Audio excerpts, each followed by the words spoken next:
members of the panel, I would like to ask each of you in 3 to 5 minutes, other than Maurice who gets 12 minutes as our agreement, to share with us where are we going. We saw on the presentation that we are in a totally new era, new world. Where are we going? Jimmy, please. Well, one of the first things that occurs to me about this video is that the first time I saw this particular video, my daughter sent me the link over Instant Messenger. She's 8 years old. And she is actually the new media. She's coming up, and she will be sort of where we all are before we know it. And she has 3 blogs that she actively updates every day. She has all of her friends who are emailing back and forth. And this world of the new media is really very much going to overtake a lot of the things that we used to know of. She doesn't watch much television. Television's not that interesting to her. She much prefers interactive things. She's doing things online. And then I think when we look at the overall trend, I think when we think about something like Wikipedia, which is now, of course, huge, the number 4, number 5 website on the internet, it's really, I think, just the tip of the iceberg.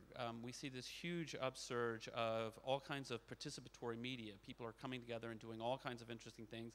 Some of these experiments will never succeed. Some of them will succeed, and we don't really know which ones yet. But I think that the chances are we're going to look back 10 years from now and we'll say, wow, we were really just at the beginning.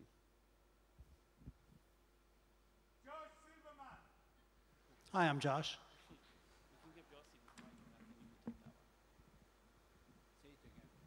Josh Silverman. So I think I'll start, if you don't mind, waxing very philosophical, then get a little bit more concrete about the communications industry in particular and some of the trends that I see there. But looking back in order to look forward, if you think about the history of media, the printing press was probably the first ever form of information technology and the first form of media.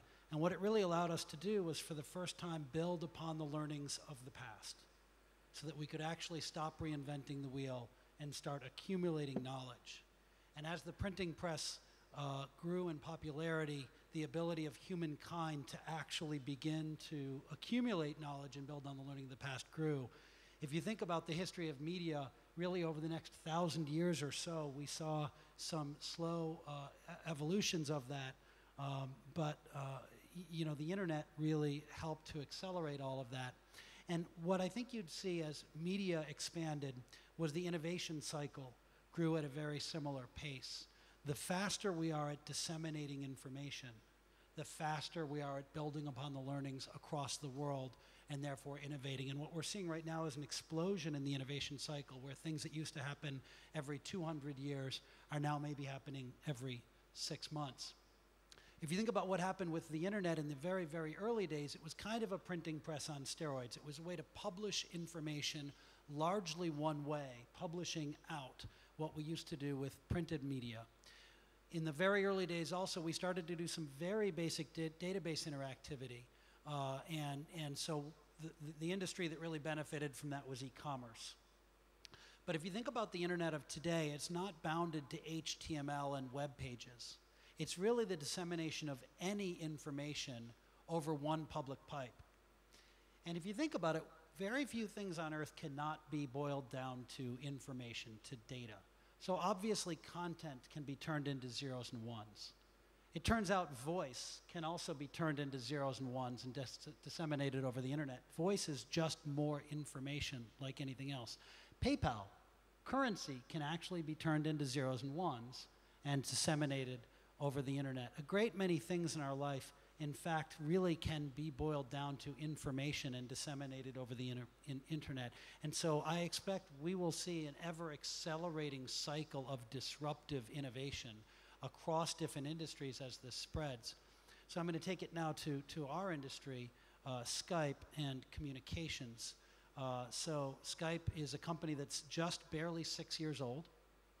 We announced at the end of last quarter 480 million registered users. We're adding registered users right now at a rate of over 300,000 each day. And Telegeography estimates we're about 8% of the world's international calling traffic, or about 25 billion calling minutes last quarter, growing at about 60% year over year. And mostly free, so we do get a little benefit from that. The mega trend that's happening in communications is that it's moving from being a hardware industry to a software industry, where it used to be that you had a dedicated appliance called the telephone, purpose-built for one thing, voice communications, and that was tied to a purpose-built network, the Twisted Pair Copper Network, purpose-built for voice communications. Today, any old PC tied to the public internet becomes a communications device with the introduction of Skype software. And in fact, any old PC starts with the desktop and laptop on your in your home or office. But in fact, if you think about mobile phones are just now PCs that have been shrunk down in your pocket and become wireless. And how do you use those mobile phones? Well, as we get the form factor right, as iPhone has demonstrated, you use them to browse the web, you use them to trade stocks, you use them to watch movies, and oh yes, by the way, you also use them to communicate. So suddenly communications has just become one more application on that device. It's our aspiration at Skype that when you want to communicate, we're the application you select, but there will be robust competition in that market. And when you think about the ways that we communicate, it used to be communications meant voice communications.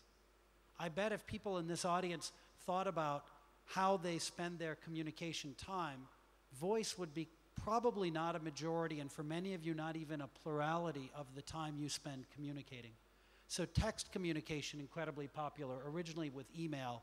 The young folks look at email the way we think about a rotary phone, right? It's all instant messaging today. But instant messaging, group chat, voice communication, conference communication, and then video. And video calling is now over a third of all calling minutes on Skype. That's a lot of minutes. And the reason is anyone with any PC can download Skype software for free and do a video call with anyone else. And I think when you think about the transformation that's having on society, video calling is not voice calling that's a little better. It's being there that's a little worse. So voice is inherently a transactional media. When I have a voice call with someone, there's something I usually need to accomplish. It's a very thin medium, so I'm typically trying to get off the phone as quickly as I can. With a video conference, you've got a grandmother in Florida participating in the Passover Seder of her daughter and grandchildren in New York just by putting the laptop at the Passover Seder table. We have, in my office, an engineering team in Estonia and an engineering team in Prague. It used to be that I would need to give them very dedicated and clearly defined tasks because they're separated by several thousand kilometers.